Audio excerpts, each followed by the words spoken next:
سلام، من خاطرم و امروز قراره در مورد کتاب جناح چهارم با هم دیگه صحبت کنیم. خیلی سریع بریم بپریم تو دل داستان. کتاب داستان وایولت سورنگیل یا به قول زیدن وایولنس رو دنبال میکنه، دختری که دلش نمیخواسته اژدها سوار بشه ولی در نهایت سر از مقر اژدها سوارا در میاره، جایی که تو واسه زنده موندن به معنای واقعی کلمه باید تلاش کنی. هر لحظه، حتی سر صف صبحگاهی که واسطادی، احتمال این هستش که بمیری. حالا این وایولت علاوه بر این که باید زنده بمونه، یه سری کارهایی هست که به عنوان یه سرباز سال اولی باید انجام بده تا در نهایت با اژدهاش پیوند بخوره و تو طول مسیر با یه سری شخصیت‌های آشنا میشیم که دیگه زیدن رو خیلی ازش شنیدین و خیلی شخصیت‌های دیگه‌ای که اصلا فکرشو نمی‌کنید ولی قرار ازشون خوشتون بیاد. و تنها شخصیت‌های این کتاب آدما نیستن، اژدهاها هم قرار بخشی از شخصیت‌ها باشن و این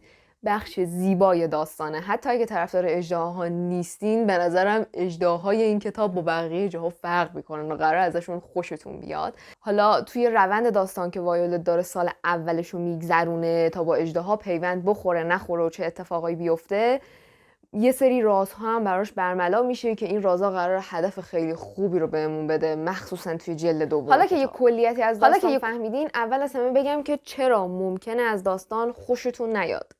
یکی از مواردی که هستش، نه فقط من بلکه یوتیوبرهای خارجی هم خیلی هاشون اینو میگن، از نیمه دوم کتاب به بعد رومنس کتاب داره یه کمی زیاد میشه و کسایی که به خاطر فانتزی و اژدها اومدن سراغ کتاب واقعا حوصله‌شون احتمالاً سر بره. ولی خب میگم من به شخصه به قدری از این اکیپ که توی کتاب بودن و ماجراجویی هاشون لذت برده بودم که اصلا چشمم رو همه اونا بستم و اینطوری بودم که اوکی اون پارت ها رو اسکیپ میکنم که برسم به بقیه داستان.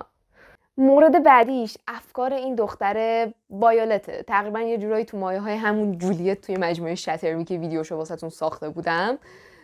اینجا هم وایولت یا وایولنس یه سری افکارهایی داره که یک سره داره از زیدن تعریف میکنه دیگه. مثلا وسط جنگن، خودش داره میمیره، همه زخمی ان، نمیدونم بهشون حمله شده، با چشمان نیمه باز یه دفعه داره از جذابیت زیدن تعریف میکنه و خب اونجایی که واقعا دوست دارین شر این وایولت داد بزنین، بگین روی نبردت تمرکز کن، ول کنین بچه رو. و دسته اصلی کسایی که ممکن از این کتاب خوششون نیاد، فانتزی خونهای حرفه‌ای و کسایی ان که به اصطلاح خودم اوور آنالایزرن دیگه، خیلی بیش از حد میخواین جزئیات رو تحلیلش کنید.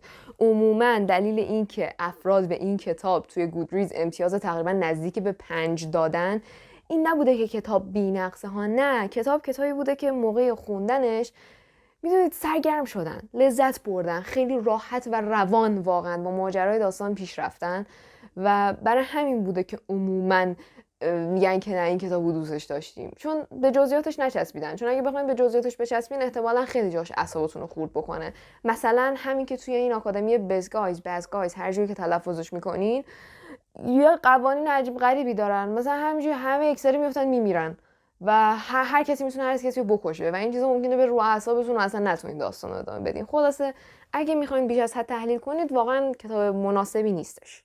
اگه تا اینجای ویدیو اومدین چنل رو سابسکرایب داشته باشین، بیایم بریم در مورد این بگم که چرا من اینقدر عاشق این کتاب شدم و بگم که چه وایبی قراره بهتون بده.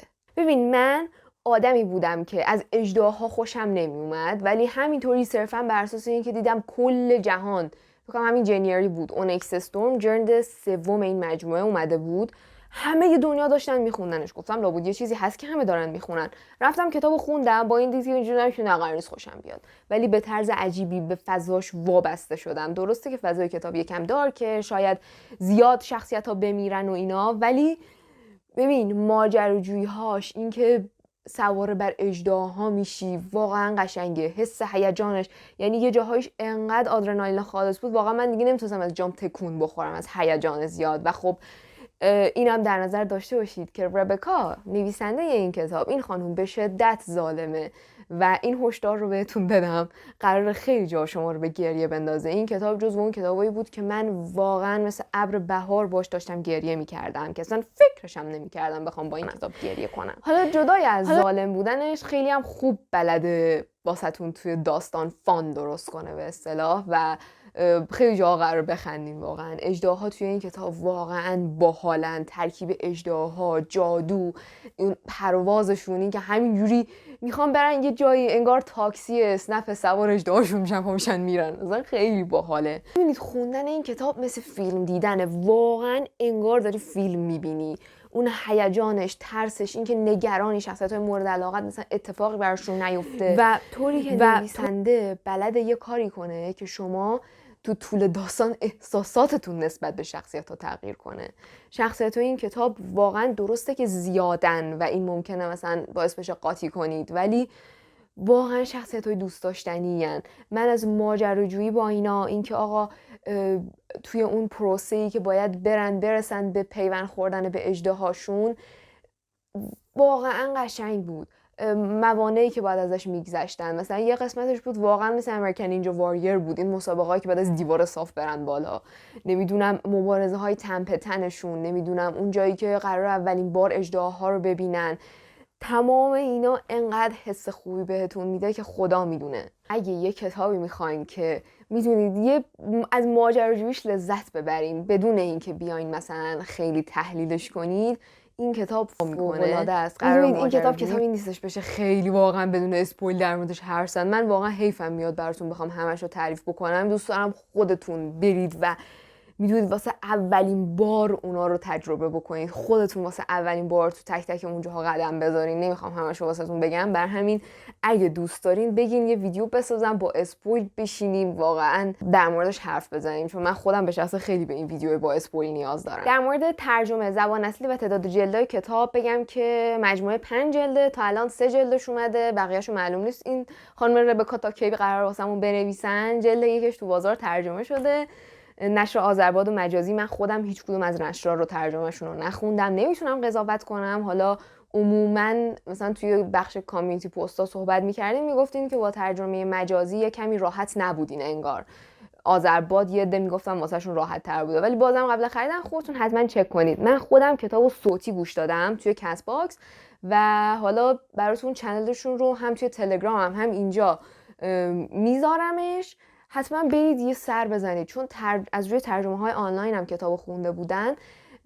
واقعا هم ترجمهش خوب بود، خوانششون هم خیلی خوب بود. من یه جوری بود که میدونید عادت کردم انقدر به صوتی گوش دادن این کتاب، به صداگذاری هایی که واسه شخصیت ها بود، به شخص دیگه نمیتونستم کتابو فیزیکی بخونمش، انقدر که عادت کرده بودم. یه کار خوبی هم که توی این اپیزودهای صوتی انگار انجام میدادن این بود که کاور هر اپیزود حالا یه عکسی از یه پارتی از داستان بود، مخصوصا اون اپیزود اول از شخصیت ها، و این خیلی کمکتون میکنه شخصیت ها رو به ذهنتون بسپرین. یعنی حتما حتی اگه کتاب فیزیکی میخونید برین عکس شخصیت ها رو چک بکنید.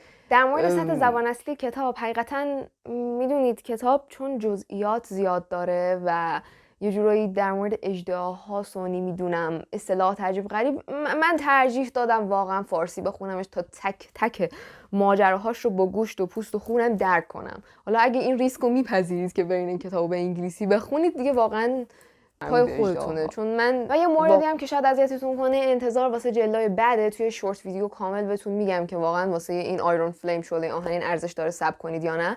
ولی اگه شما هم مثل من آدمین که نمیتونید واسه جلد بعدی صبر کنید، توی همین کست باکس بلا فاصله که جلد 1 رو تموم کردین میتونید بریم سراغ جلد 2.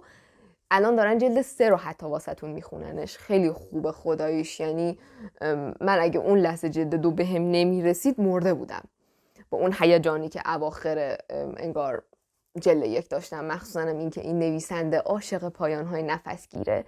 مرسی که توی این ویدیو همراه هم بودین. کمی طولانی شد، ولی خب من اگه میشستم واقعا میتونم نیم ساعت دیگه اینجا بشینم در مورد این کتاب حرف بزنم، چون باهاش عشق کردم. اگه دوست دارین نظراتتون رو بگین کتاب واسه شما هم چطوری بوده، و اینکه اگرم میخوان یه ویدیو با اسپویل در موردش بسازم حتما به هم بگین.